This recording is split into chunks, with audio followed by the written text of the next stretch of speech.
On this panel discussion number 4, we will talk about promoting youth leadership in entrepreneurship to address social issues.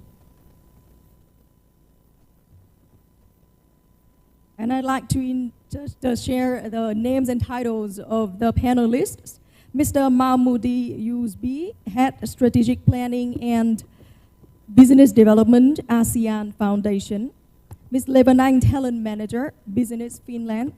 Ms. Ngô Hạnh Quyên, Deputy Country Director, SK Happiness Foundation. Ms. Lê Thị Thu Hà, Director, FIIS, from Foreign Trade University. And the person who will be moderating the panel discussion is Ms. Phạm Nhật Nga, Founder and CEO of Creative Solution Consultancy. So please welcome the next panel session.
Hello, good afternoon, ladies and gentlemen. Again, welcome to panel discussion number 4 on the topic about the important roles of youth entrepreneurship.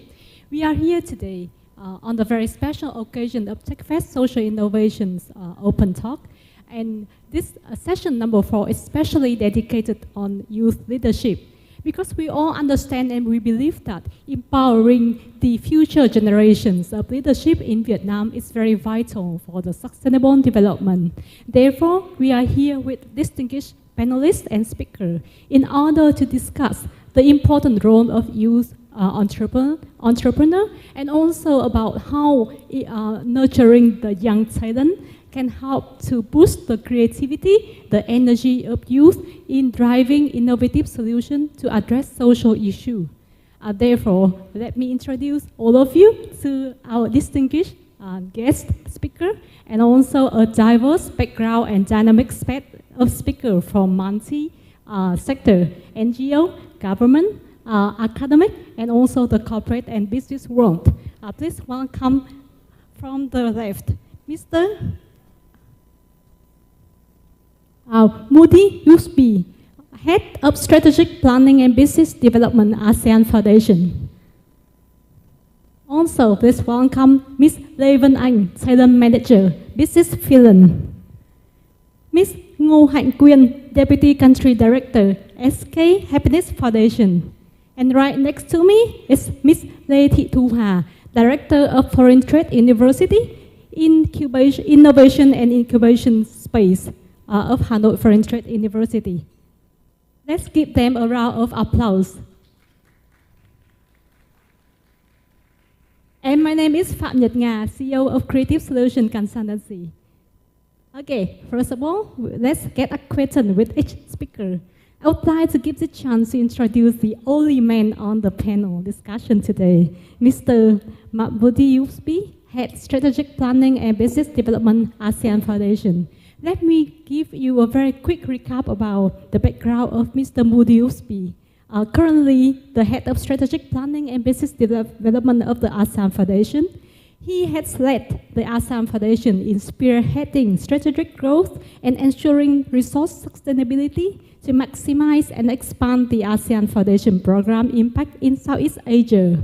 And he has a background of 18 years working for several international organizations, including the UN, the Leonard Cheshire Disability, the Medicine Sans Frontières, and the ASEAN Body. Okay. On behalf of the organizer, I would like to give Mr. Moody a very first question. What initiative has the ASEAN Foundation implemented to support youth leadership and entrepreneurship in the ASEAN region? Okay. Thank you very much, I think, Pan, for allowing me to be the first speakers. But I'm very happy to be among the female speakers today. And probably I'll be the most handsome in the stage. And okay, ASEAN Foundations, I don't know if you're familiar with ASEAN. So ASEAN is associations of Southeast Asia nations. We are intergovernmental organizations, and we are based in Jakarta. So the headquarters is in Jakarta, and we are basically a member-based organization. So ASEAN basically covering 10 Southeast Asia countries, so all the way from Brunei to Vietnam. And while ASEAN Secretariat basically supporting and basically giving support to ASEAN member state, so the ASEAN Foundation was established in 1997 to support basically the ASEAN community. Most of the ASEAN Foundation's work is basically to work with a lot of youth, because in ASEAN, if you recount the regions, the population in ASEAN is around 680 million people, and youth basically are around 30% of this total population. It's quite a big potential to do a project to basically create an impact within this 30% of the total populations of ASEAN, 680 million. So the foundations has a mandate basically to promote ASEAN awareness. So we are basically also have a mandate to strengthen the ASEAN community and also to develop ASEAN building, community building. And we're running that, and we are implementing that mandate through multi-projects in ASEAN, working with multi-partners as well. So if you happen to hear about the ASEAN Foundations, we work a lot with a lot of young people in the region. So one of our projects that we do in the region, we call the ASEAN Social Enterprise Development Program. So where we basically help the young people with entrepreneurships in the 10 Southeast Asia countries with the capacity building, with basically mentorships, and also giving them an opportunity to expand their businesses. But at the same time, it allows them as well to do a social impact in their community. So we are supporting social enterprises. So those young people coming from 10 ASEAN countries, and the ASEAN Foundations now has been able to support over 70 social enterprises. And also we are able to mobilize around, I think, almost $100,000 with a seed grant to help these young entrepreneurs around the regions. So we help them with tailor-made training. We help them with the mentorship and coaching from the corporate sectors, because we've got the support from corporate sectors in the regions as well. So this morning we have TikTok, one of the directors in Vietnam. So TikTok is one of our partners that support these social enterprise development programs, and also SAP. Another partner is basically support this program as well. And then once we provide them with the capacity building, so then we basically organize the business matchmaking with the young entrepreneurs. So basically it allows them to find investors to actually invest in those social enterprises. And surprisingly, in the last 3 years that we implemented these programs, so those over 70 social enterprises, they've been able to making an impact at the local level in the 10 ASEAN countries. Over almost 200,000 people have been impacted through these social enterprises in across the regions. We also have social enterprises in Vietnam as well. I invited her to be in this forum today, but unfortunately, maybe she is not selected. So one of the social enterprise we support, the name is Tohe. So they are basically supporting poor people in Vietnam to create a handicraft. And we brought her as well to Laos last month during the ASEAN Business and Investment Summit, and she was able to basically sell a lot of product, but at the same time sharing about her stories, with the leaders in conjunction with the ASEAN Leaders Summit in Laos, I think last month. I think I will just stop here for a while, and then feel free to ask our questions later on, and I'll be happy to respond as well. Yeah.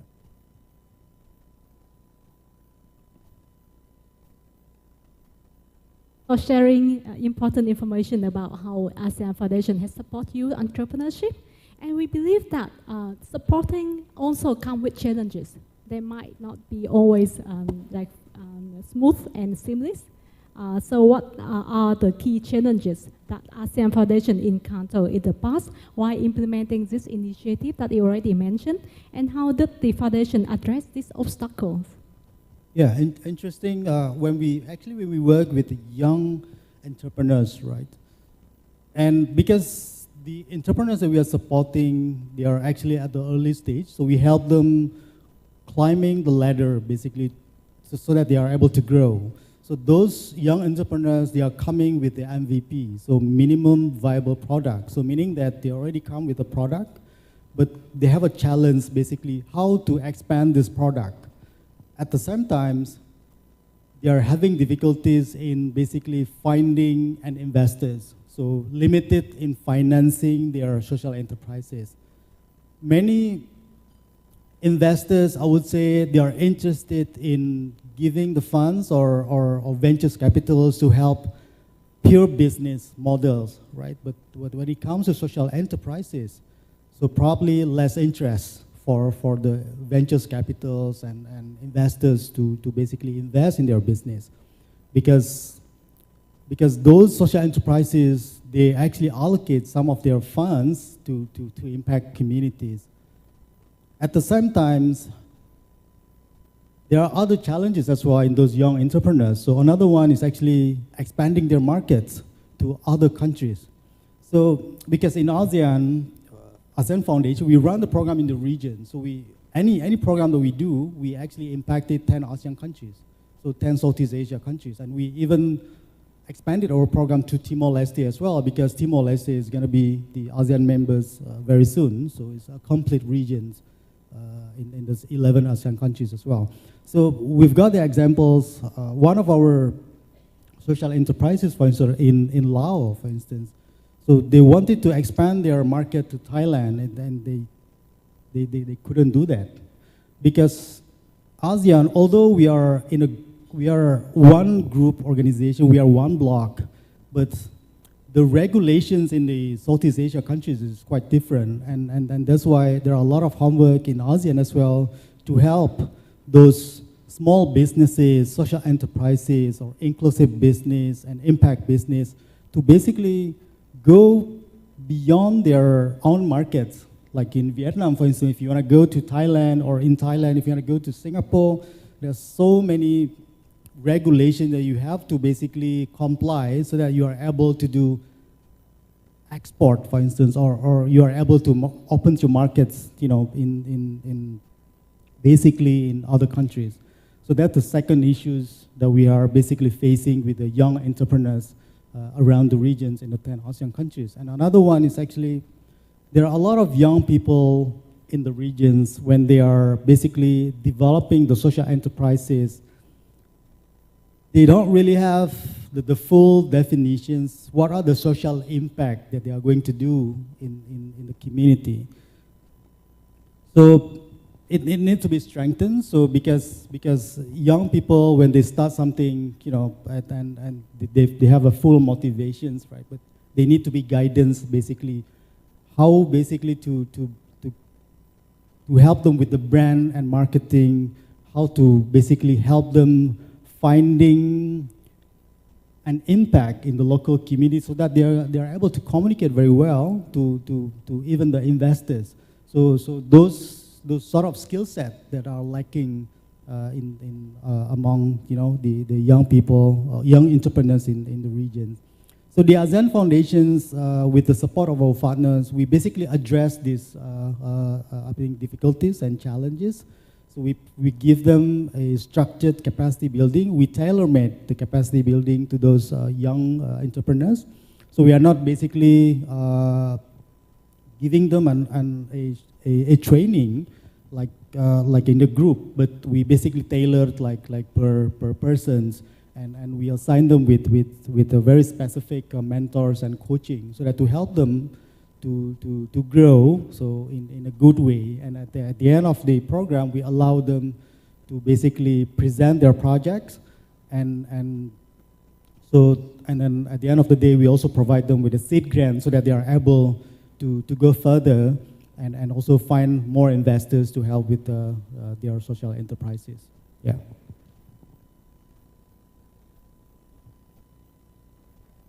Thank you, Mr. Moody. Through Mr. Moody sharing, we learned a lot about highlighted Southeast Asia, young entrepreneurship and their initiative. And thank you, development partner like ASEAN Foundation has do all the best in order to drive the social change that was led by youth leadership. Now I would like to send the second question to Ms. Lê Văn Anh, talent manager from Business Finland. Ms. Văn Anh served as the talent manager for Vietnam at Business Finland Work in Finland unit, where she leads regional effort in advancing the Talent Boost program. And this government initiative seeks to strengthen the ties between Vietnam and Finland governments and fostering the deeper collaboration between Vietnamese professional and Finland's dynamic ecosystem. Please welcome Ms. Văn Anh. And yes, the very first question to you, how does Business Finland support youth-led startup and entrepreneur in driving social change through innovation and technology?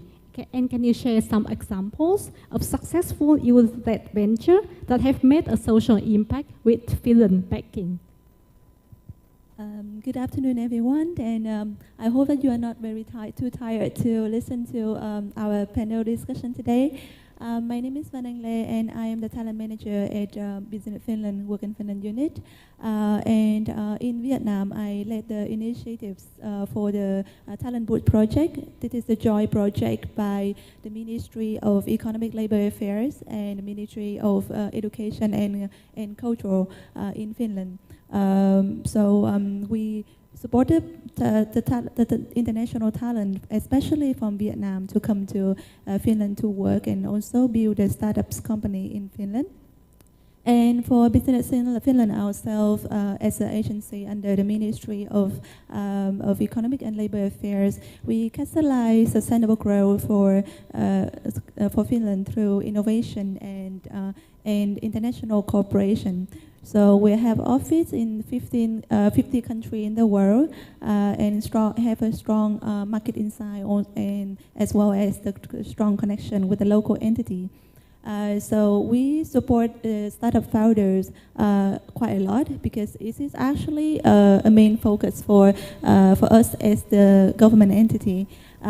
Like maybe you may or may have not known, but in Finland, there's around 70% of our companies are SME companies. So innovation and supporting the SME companies is one of the key things for us.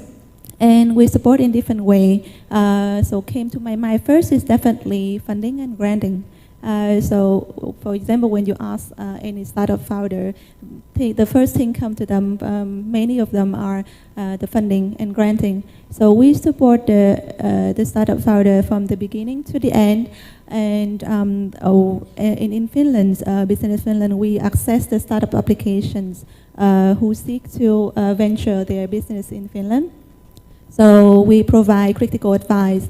And then after that, if they are getting the positive eligibility statement from Business Finland, then they can apply for the funding.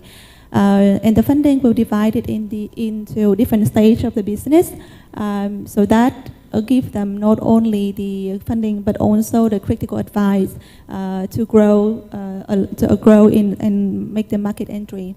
And second of all, it could be networking opportunities. So as I mentioned earlier, we have a strong connection in different countries in the world and a strong presence in Finland as well. So we support a startup company to connect with the right stakeholder, investor, and have them to participate into expo, conference, and introduce their network. And our service is actually free of charge because we are the entity under the government. So we support the company in connecting and provide them invaluable insight, as well as the mentorings and other opportunities. And finally, probably the mentoring and training program, which I think is useful for all of the startups because there's a lot of lesson that the other previous startup that already experienced, and it would be great if they can be mentored in the right way. And in Finland, we have startup companies, the startup entities under the cities. So each of the city and the region will have their own startup team and to support with the startups who want to establish in that city. And we have, so each city will have the acceleration program. For example, Helsinki, the capital region, they will have Sisu Launchpad program. So the startup company, they can apply for the program and they get review feedback and they can participate to the acceleration program. Or the Red Brick program, it is actually a program that you can participate hybrid, like online from Vietnam, for around a month, and then you can come to Finland later to connect with the stakeholder in Finland. So it is a great opportunities for the startup founder, especially from abroad, to access the network that we had in Finland. And there is some example that I can remind here is some of the startup founder that had a great social impact. For example, Hey.io, this is the startup founder that actually create bridge for to remove the language barrier by create an AI-oriented app that dubbing and subtitling the videos by different language, and from that the content creator can get the video viral in different language. And another startup founder is also Vietnamese who come to Finland. He has the business idea that making sneaker from coffee ground and recycled materials. So it is kind of influence and educated people in not only in Europe, in Finland, but in Europe for using the new material fashions. So those are actually the Vietnamese founder that came to Finland and quite success in Finland. Those are very meaningful and insightful information. From here, you can connect to Ms. Lê Vân Anh later after the session. Maybe we can learn more about the Launchpad program and also other hybrid training program. Thank you very much, Ms. Lê Vân Anh. We can come back with her at the open Q&A session. And here comes the only representative from the corporate world, Ms. Ngô Hạnh Quyên. Not only she's the Deputy Country Director of SK Happiness Foundation, but she also is the head of the organizing committee for the Vietnam Social Impact Startup Program, VSIS. And the question we want to ask you is, how does SK Happiness Foundation integrated youth leadership into its activities? Vâng, tôi xin phép được trả lời bằng tiếng Việt.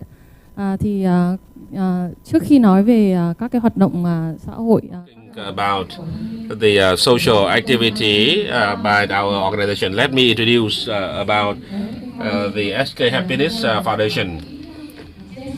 We are CFI Foundation of SK Korea, and when we talk about the youth activity, and we should mention about the activity when we start, and it's from one of the CSI division, and we start from a voluntary youth team from 2003, and this voluntary youth team is the biggest one in Korea. We nurture 3,500 volunteers annually, and now we have 21 years in the social corporate activity. And we support the youth actively, and they seek for the social problem that they want to address. And I think that they implement in more than 10 localities in Korea, and after 15 years of operation, we realize that the student in Korea has a great desire in using the idea to generate social impact, to create, to start up with a bigger social impact. And I think that it can create a stronger impact, and this is one of the idea applied widely worldwide. So that since 2018, we changed voluntary activity into the support for startup to create the social impact. In 2018, we start a new program, and we call the SK Sunny team, and we have a local activity support more than 30 university in with the social startup and with the idea from the student, and we support by the training on the social impact startup and social issue assessment analysis. And besides, we also support for connect with mentors and other corporate relating to the area that they want to. And then we also create orientation and support for students to implement their ideas. So the activity in her career, we start the global activity in China from 2010 with the SK Sunny team, 2,000 students to China. And from that, we organize the activity relating to startup training in China. In Vietnam, we start our experiment or pilot activity from 2018. And from 2019, we have a program, the pilot startup program in Vietnam for the young people in Vietnam, but have a desire to address about social issue, and who are interested to address the issue in Vietnam. And this is the official program in collaboration with the Vietnamese government starting from 2022. It is the social impact acceleration program in collaboration with MOET. We provide the training for 10 to 20 projects for 10 to 20 universities in Vietnam with the ideas on addressing social issue or addressing the issue of vulnerable group. And this project intended to be extended in the following 3 years and maybe longer. So those are the activities related to the young people that are available in the Korea, China, and in Vietnam. And we would target at some other market like the Myanmar, and Indonesia, Malaysia. And so those are the market that we want to support the young people in startup as well as the social innovation. một sáng kiến rất là hay. We will always remember that SK happiness is not only present in Vietnam but in area wide. Myanmar will maybe the next destination, but we wish that SK happiness will continue the momentum and give it more impact in the ASEAN region. Ladies and gentlemen, in Vietnam, the Foreign Trade University is always recognized as a pioneer university in the national innovation ecosystem. Therefore, we are glad to receive here today a representative from the Foreign Trade University Innovation and Incubation Space, Ms. Lê Thị Thu Hà, the director. Ms. Lê Thị Thu Hà is an associate professor with nearly 20 years of experience in researching, teaching, and consulting on many issues, many of which include improving the competitiveness of startup and enterprise, creating product, intellectual property, and also encouraging innovation and branding. Please give her an applause, Ms. Lê Thị Thu Hà. And we are here today to listen to some of the key programs that the Foreign Trade University Innovation and Incubation Space have implemented in order to empower the young innovator to address social challenge.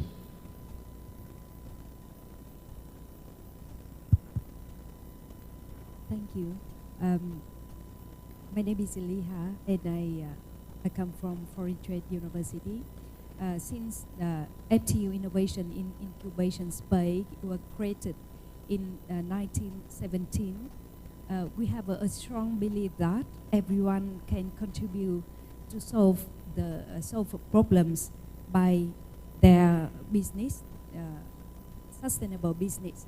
So that's why we organize FIIS, our organization, as a living lab. And I see in our Tech Fest and live stream today, we call also this is a living lab, and we call social living lab at university.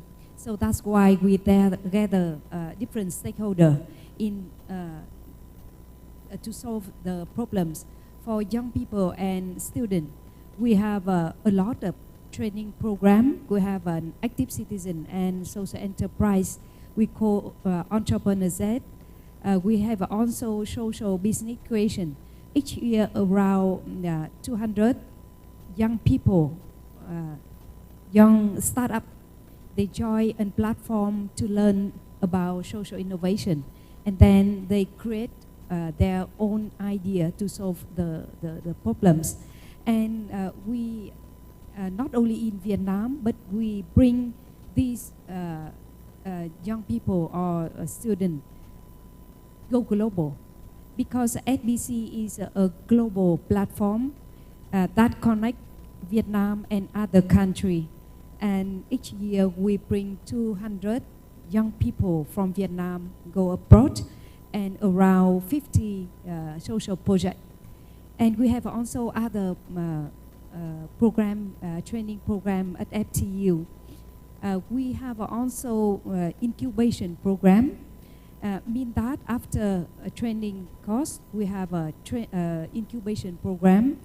We also have a different social tool like inclusive business, circular economy, ESG, or social business creation. Different tool to help young people realize their business, their idea in reality. So that's why in our incubation we call social impact pathway. And each year we incubate around 10 to 20 startups.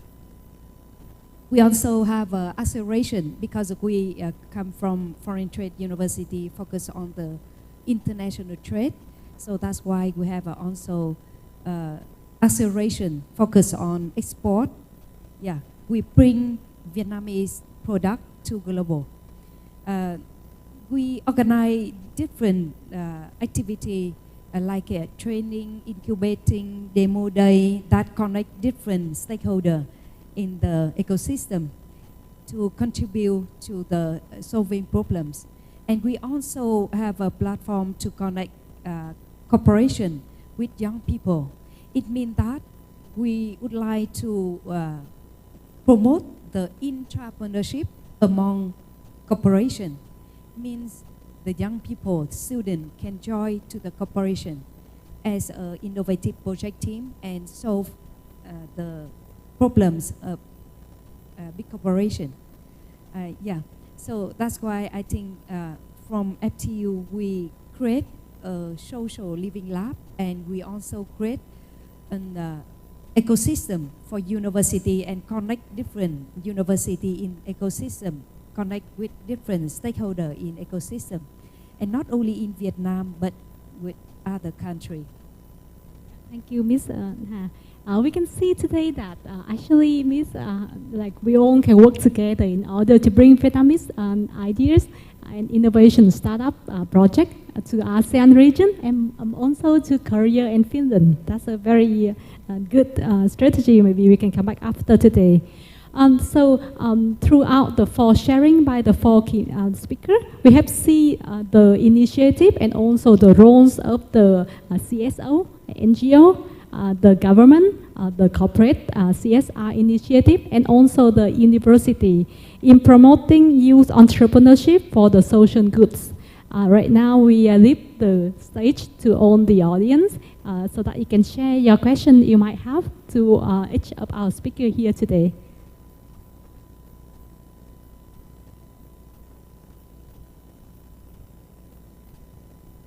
Okay, maybe before the audience can raise their hand, I also had one question for Ms. Vân Anh, because I listened to all the initiative by the Finland's government, and I really believe that the importance of government support is very important.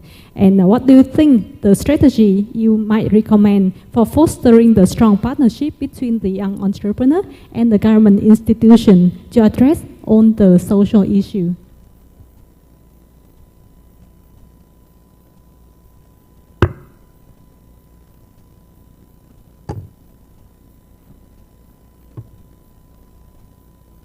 Thank you for your questions. Actually, I think when we talk about partnerships, it should be from between the government to government. So the partnership should be from the government to the government and its relevant stakeholder. For example, last year we have signed an MOU between Business Finland and NATEC.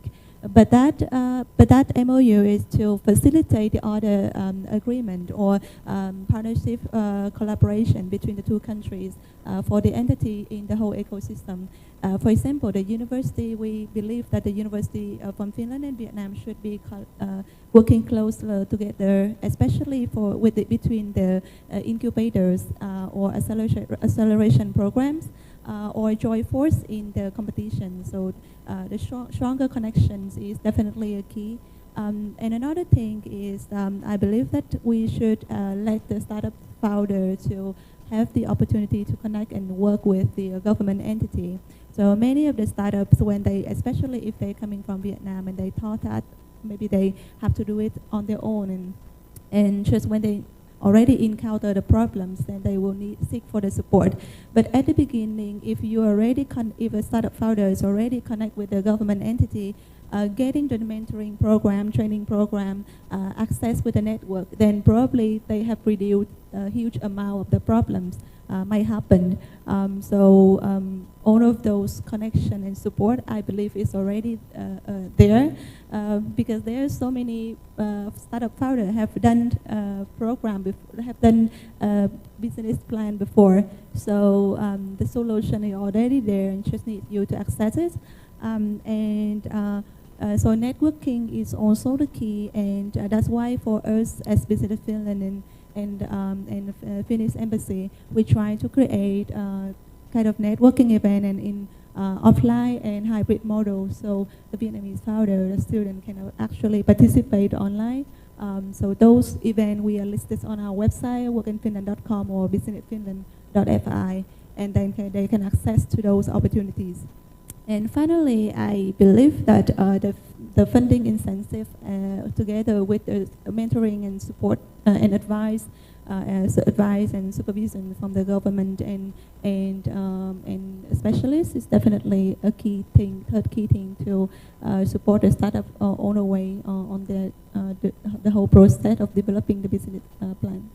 Yeah, thank you, Ms. Van Anh. We right now have many keywords we should remember in order to become a successful entrepreneur, networking, experts, and also we wish that you find the website that Ms. Van Anh shared be meaningful and useful to you all.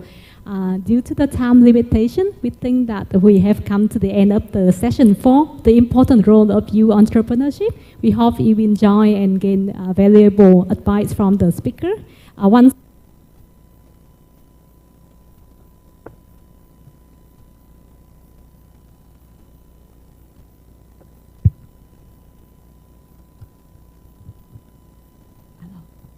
Once again, I would like to thank all distinguished speakers, Mr. Mahmoudi Yusri, ASEAN Foundation, Ms. Lê Van Anh, Business Finland, Ms. Ngô Hạnh Quyền, SK Happiness Foundation, and Ms. Lê Thị Thu Hà, Hanoi Foreign Trade University, for your valuable input and sharing. And we wish you will enjoy the rest of the event today with session number 5. Thank you.